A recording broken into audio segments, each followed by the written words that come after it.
Salve, salve, estamos de volta com os Pingos nos Is, aqui Felipe Moura Brasil com Augusto Nunes em São Paulo, lá de Brasília, José Maria Trindade, e quem está na linha com a gente é a deputada federal Bia Kicis, do PSL. Boa noite, deputada, muito obrigado pela participação.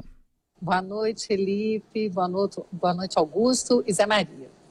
E a Comissão de Constituição e Justiça e Cidadania aprovou um projeto de lei complementar do Poder Executivo que estabelece limites entre as instâncias para julgamentos nas esferas dos crimes comuns e dos crimes eleitorais. A proposta faz parte do pacote anticrime do ministro da Justiça e Segurança Pública, Sérgio Moro, e a proposta segue agora para o plenário. Bia Kicis, qual foi o seu envolvimento com essa história e conta pra gente como aconteceu. Olha, Felipe, eu estou radiante, porque eu fui relatora dessa PLP 38, que devolve para a Justiça Comum a competência para julgar os crimes comuns conexos a crimes eleitorais. Já era dessa forma até que o Supremo modificou essa competência e, num julgamento, determinou que a Justiça Eleitoral é que deveria julgar os crimes comuns também, não só os crimes eleitorais, quando fossem conexos. Houve muita chiadeira, o ministro Sérgio Moro, na época, falou do inconveniente dessa decisão, muitos juristas se posicionaram contra, e a gente só viu aí uma galerinha aí, né, envolvida em Lava Jato, essas coisas, apoiar essa decisão.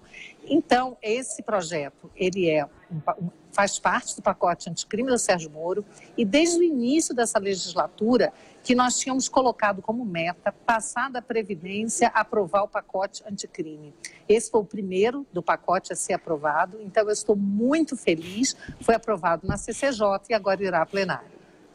E, deputada, a senhora acha que tem chance de ser aprovado no plenário uma pauta como essa, que já teve o aval contrário do Supremo Tribunal Federal? Porque a gente tem visto parlamentares muito temerosos em incomodar ministros do Supremo Tribunal Federal, como aconteceu, por exemplo, com a retirada de assinaturas da CPI da Lava Toga. Então essa não seria uma afronta difícil de ser aprovada no plenário? Não, eu creio que não. Eu acho que dos projetos da lei anticrime, esse é o que vai causar menos polêmica, e eu creio que a grande maioria dos parlamentares apoia. Hoje a gente aprovou isso na CCJ, inclusive com votos do PDT, da oposição, não houve assim maiores problemas. O projeto do ministro Sérgio Moro é um projeto muito bom, muito claro, e a gente conseguiu aprovar com facilidade. Por isso eu creio que também no plenário ele vai ser aprovado, sim.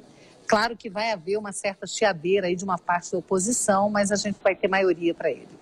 José Maria Trindade. Olha, deputada, a gente já acompanhou várias decisões do Supremo, e quando o Supremo toma decisões assim, fica esquisito, fica uma cobra sem cabeça. Porque ele não pode modular, não pode entrar em detalhes, apenas dizer o que pode e o que não pode. Manda para a Justiça Eleitoral. É só o Congresso que pode legislar assim, porque desce ali a detalhes e a indicações. Então, isso aí, crime, para mim, é crime. Eu desconfio até da desnecessidade de justiça eleitoral, a não ser para gastar dinheiro. Eu acho que é uma justiça que poderia se incorporar das outras. E não tem estrutura, não tem como fazer julgamentos complicados, complexos, como principalmente crimes financeiros. Então vem num bom sentido. Agora, não seria através de uma emenda constitucional exatamente para impedir que o Supremo possa julgar inconstitucional uma lei assim, não? Não, na verdade, esse projeto é de uma lei complementar, porque altera o Código Eleitoral. Como o Código Eleitoral é uma lei complementar, não poderia ser alterado por uma lei ordinária. Não há necessidade de PEC, nesse caso, de uma emenda constitucional, porque a lei está deixando muito claro. O Supremo julgou dizendo que era uma interpretação do Código Eleitoral. Agora não vai mais ter espaço para essa interpretação, porque a lei foi muito clara. Muito bem, e só para explicar aos ouvintes e espectadores que não entenderam ou que não lembram dessa polêmica da qual a gente tratou tantas vezes em todos os detalhes aqui em Os Pingos nos Is, atualmente os juízes eleitorais têm competência para processar e julgar os crimes eleitorais comuns e os conexos. Estamos falando dos juízes eleitorais. Pelo projeto do Sérgio Moro, defendido pela deputada federal Bia Kicis, os juízes eleitorais julgarão apenas questões eleitorais e os crimes comuns conexos serão enviados à Justiça Comum. Então, a proposta estabelece que, quando há a conexão entre crimes comuns e eleitorais, o processo será separado para que a Justiça Eleitoral julgue o crime eleitoral e a Justiça Comum julgue o crime de sua competência. E a gente falou muito a respeito disso, Augusto Nunes, porque tem visto a Justiça Eleitoral se comportar como uma mãe que absolve todo mundo, como foi o exemplo mais emblemático no caso do julgamento da chapa Dilma Temer, que, comandado pelo Gilmar Mendes, o TSE absolveu por excesso de provas, como se convencionou chamar. Então seria importante, de fato, que as questões criminais comuns ficassem com a Justiça Federal e não com a Justiça Eleitoral. Perfeito. Muito bem. Agora, deputada, pode ser um caminho para aprovar mais ideias do ministro Sérgio Moro, fazer com que sejam votadas separadamente as ideias do ministro para vencer essa resistência dos parlamentares que têm medo de cadeia, não? Pode ser sim, Augusto, e eu digo que hoje foi um grande dia para o Ministério da Justiça, para o ministro Sérgio Moro e o governo Jair Bolsonaro. Acabamos de aprovar aqui no plenário a medida provisória 885, que autoriza a venda de bens de traficantes, de outros criminosos, de crime organizado, independentemente, né, sem ter que aguardar o trânsito em julgado, e esse dinheiro ele vai voltar para a segurança pública e também para tratar de pessoas vítimas do crime. Então, hoje realmente foi um grande dia para o ministro Sérgio Moro aqui no Congresso.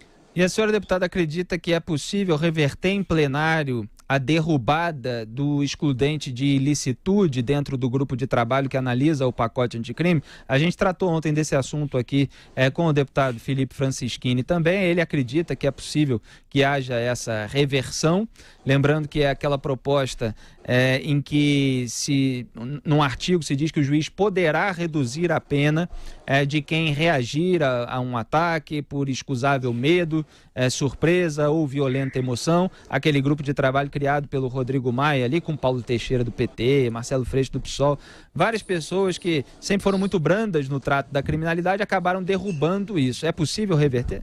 Eu espero que sim, nós temos que trabalhar para isso com afinco, porque o que esse grupo de trabalho fez foi desvirtuar completamente o pacote, né, o projeto que veio do Executivo, do ministro Sérgio Moro.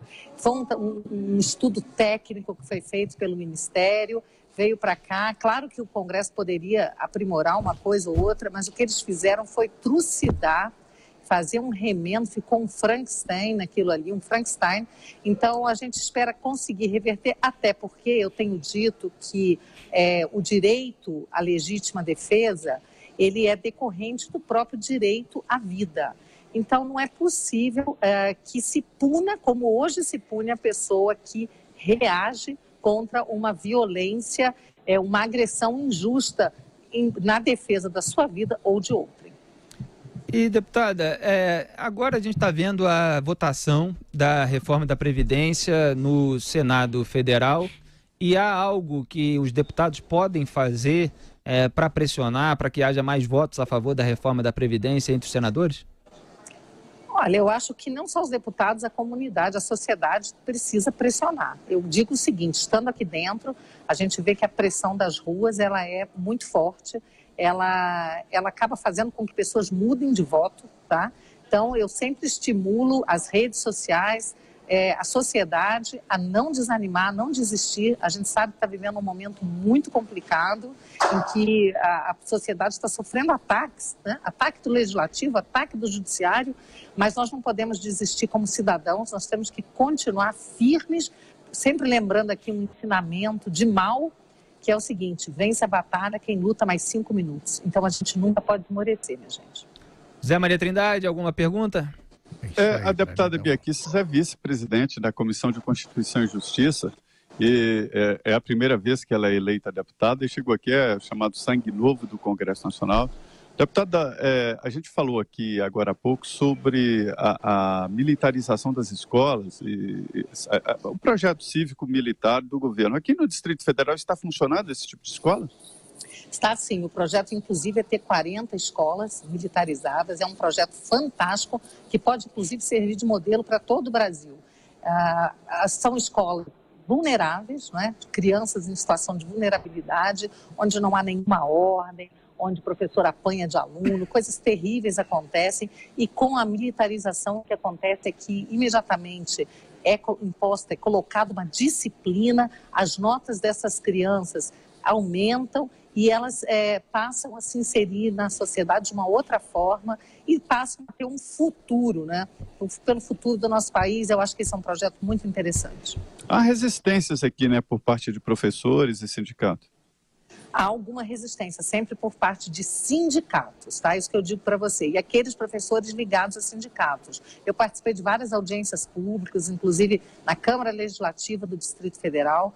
Tenho acompanhado esse assunto de perto, eu acho que ele é muito interessante e eu não tenho dúvida, né? Quando você ouve a reclamação que tem, um ou outro dizer, minha filha agora vai ter que usar rabo de cavalo na escola.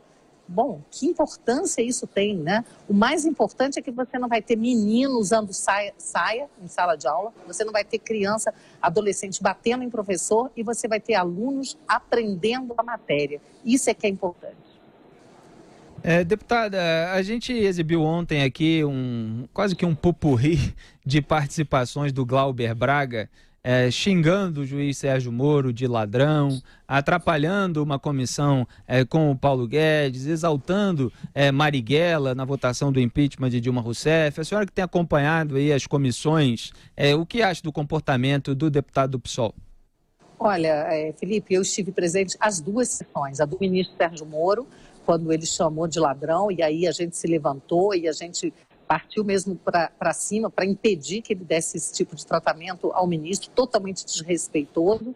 A sessão, inclusive, foi encerrada. E essa do ministro Paulo Guedes, eu também estava lá. O ministro estava respondendo a todas as perguntas que eram feitas. Eram perguntas interessantes. Tinha senadores, deputados de todas as matizes. E, no entanto, o Glauber, ele tem esse tipo de comportamento recorrente. É lamentável, uma pessoa que não tem um pingo de educação, ele entra exatamente para tumultuar. Eu acompanho o Glauber desde as audiências do Escola Sem Partido. Eu era uma entusiasta, né? Eu sou uma apoiadora do Escola Sem Partido, como cidadã, e ele fazia invariavelmente esse tipo de... tinha esse tipo de comportamento nas audiências, causava tumulto, agredia as pessoas, agredia convidados, professoras que vinham falar. Então, eu acho isso muito lamentável, porque aqui é a casa do debate, mas ele ultrapassa todos os limites do debate e passa para a agressão pessoal. Isso é muito lamentável. Deputada federal Bia Kicis, do PSL do Distrito Federal, muito obrigado pela sua participação em Os Pingos nos Is. Boa noite, bom trabalho, deputada. Obrigada, boa noite. Eu que agradeço por essa oportunidade. Um grande abraço.